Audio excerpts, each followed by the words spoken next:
जोरणपाडा, श्रीरामनगर, ठेपणपाडा गावांसाठी तलाठी कार्यालयाचं उद्घाटन संपन्न. दिंडोरी तालुक्यातील सजा, जोरणपाडा, श्रीरामनगर व ठेपणपाडा या गावांसाठी नवीन तलाठी कार्यालयाचं उद्घाटन नुकतेच पार पडले.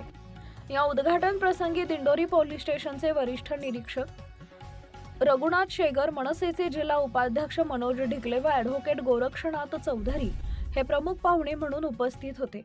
प्रथमतः पोलीस निरीक्षक रघुनाथ शेगर यांच्या हस्ते दीप प्रज्वलन करून तलाठी कार्यालयाचं औपचारिक उद्घाटन करण्यात आले. या तलाठी कार्यालयाच्या स्थापनेसाठी महाराष्ट्र नवनिर्माण सेनेचे दिंडोरी तालुका अध्यक्ष नामदेव गावित यांनी सातत्यानं पाठपुरावा केला होता. त्यांच्या या प्रयत्नांना अखेर यश आलं असून या कार्यालयामुळे परिसरातील नागरिकांची विविध प्रशासकीय कामं अधिक सुलभ होणार आहेत.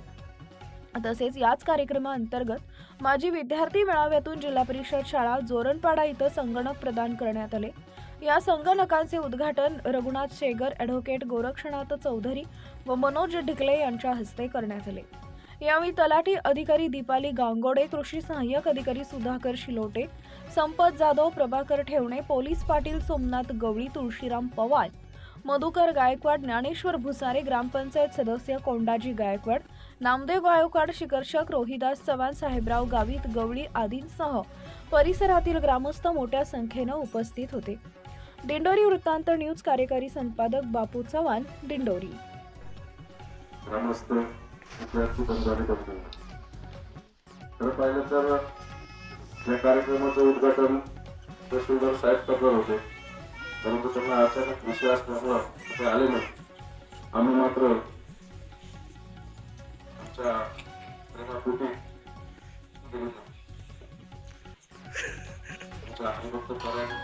महाराजांच्या प्रेमापोटी सकाळीच मी थांबलेला आहे. त्यांचा स्वभावच असा आहे.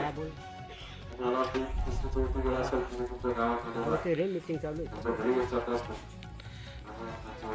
संबंध आहे त्या कामाला तुम्हाला जे सरांनी सांगितलंय, आपले कृषी अधिकारी आहेत त्यांनी सांगितलं की फायदा होतो आणि त्याचा लाभ तुम्हाला मिळणार आहे.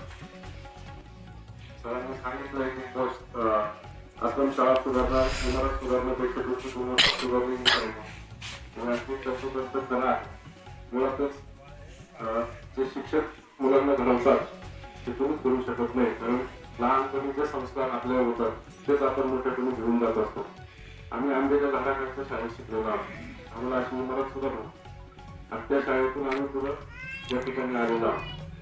तुम्हाला जर या ठिकाणी बसायचं असेल, बसा, परंतु तुम्हाला जर या ठिकाणी बसायचं असेल तर तुम्हाला अभ्यास करावा लागेल. आधीच बसायचं असेल तर मग काय अडचण नाही. तुम्हाला पुढच्या बसायचं ना, त्यासाठी अभ्यास करावा लागेल. तुमचं गाणं सुद्धा सुंदर होतं, आवाज सुद्धा सुंदर होतं. तुम्हाला सगळ्यांना शुभेच्छा. धन्यवाद.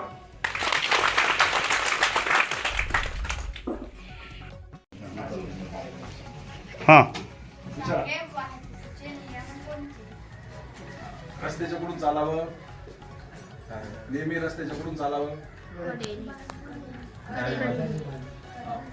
जर रस्त्याला हिरवा सिग्नल असेल तर थांबावं की जावं, लाल असेल तर आणि पिवळा असेल तर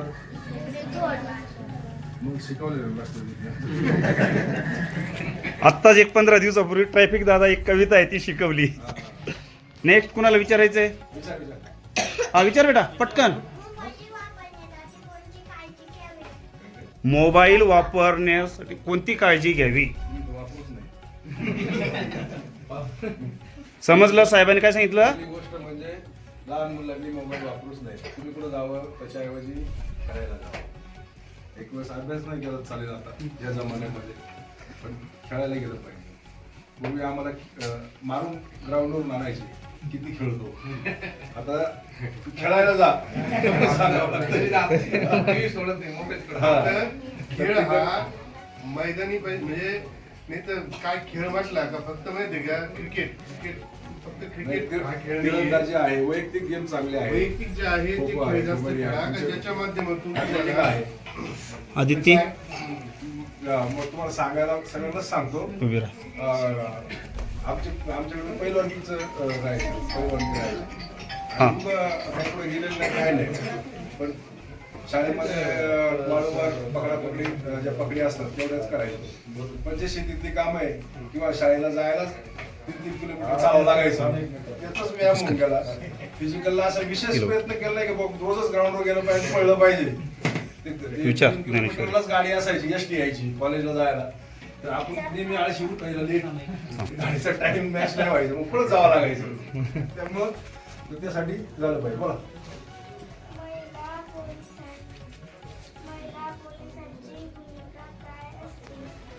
पोलीस स्टेशनला बरोबर ना. आता कसं आहे आपल्याकडे जसे पुरुष आहेत तसे महिला असतात आहे की. मग त्या महिला ज्यावेळेस काही तक्रार घेऊन येतात आमच्याकडे, त्यावेळेस त्या महिलेची तक्रार आमची महिला घेते किंवा महिला सोबत असते. काही तक्रार खाजगी असतात आहे की नाही, महिलांच्या काही विशेष गोष्टी असतात, खाजगी गोष्टी असतात, तर त्यांचं ते ऐकण्यासाठी त्या महिला असतात. काही आरोपी असतात महिला, त्यांना अटक करण्यासाठी महिला लागतात. आणि बरेचसे ते महिला खूप हुशार आहे आमच्या, की जे संगणक असं किंवा इतर ज्या गोष्टी आहेत ज्या डिजिटलमध्ये आता आम्ही सगळे आहेत, त्या आमच्या सगळ्या महिला त्या हँडल करतात. जसं आपल्याला CCTVS आहे, जे जे वेगवेगळे पोर्टल आहेत, ते पोर्टल सुद्धा आमच्या महिलाच हँडल करतात. चांगल्या महिला आहे पोलीस खात्यामध्ये की त्या तरबेज आहेत, म्हणजे पुरुषाच्या बरोबरीनं पुरुषाच्या पुढे जाऊन काम करतात. नेक्स्ट कोणाला विचारायचं? हां, चुकीची माहिती पसरवणे गुन्हा आहे का? हो, मग नक्कीच. चुकीची माहिती देणे, चुकीची माहिती पसरवणे, पोलिसाला चुकीची माहिती देणे आणि अफवा पसरवणे, त्याच्यावर गुन्हा आहे. भारतीय न्याय संहितेमध्ये गुन्हा दाखल होऊ शकतो, होतो. त्याला शिक्षा म्हणजे आहे. चुकीची माहिती कुणी द्यायची? नाही. तुला विचारायची पटकन की साहेबांना वेळ नाही. शेवटचा प्रश्न. तुम्ही पोलीस बनण्यासाठी कोणते शिक्षण घेतले? पोलीस बनण्यासाठी असं विशेष शिक्षण लागत नाही. तुम्हाला ग्रॅज्युएशन लागतं. म्हणजे अधिकारी म्हणते की पोलीस व्हायला 12वी लागते आणि एक परीक्षा असते, पण 50 मार्काची आता फिजिकल आहे पोलीस होण्यासाठी. अधिकारी होण्यासाठी कोणत्याही विषयामध्ये ग्रॅज्युएशन झालं पाहिजे. म्हणजे कुठल्याही साईडला सायन्स असो, आर्ट्स असो, कॉमर्स असो किंवा मग जे काही इतर हे आहेत विभाग आहेत त्याच्यातून ते ग्रॅज्युएट झाला पाहिजे आणि तो मग PhD परीक्षा देऊ शकतो.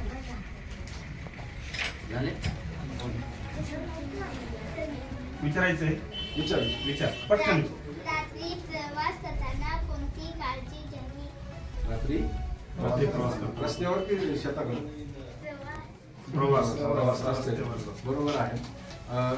साधारणतः असं असतं, सगळ्यांनाच सांगतो, आपण नेहमी प्रवास करतो तर साधारणतः 3 तासाच्या आत आपल्या जी अवस्था असते मानसशास्त्रीय दृष्ट्या ती आपण मन थकणं म्हणतात ना, मेंदू थकणं, साधारणतः 3 तासाच्या याच्यामध्ये आपण एक गॅप घेतला पाहिजे. ज्यावेळेस आपण गाडी चालवतो त्यावेळेस 3 तासाच्या आत आपला एक कुठेतरी चहाला 10-15 मिनिटाचा हॉल्ट झाला पाहिजे, थांबलं गेलं पाहिजे. त्यामुळं माइंड तुमचं थोडंसं परत हे होतं आणि तुमची जी झोपेची किंवा याची असते ते कमी होऊन जातं.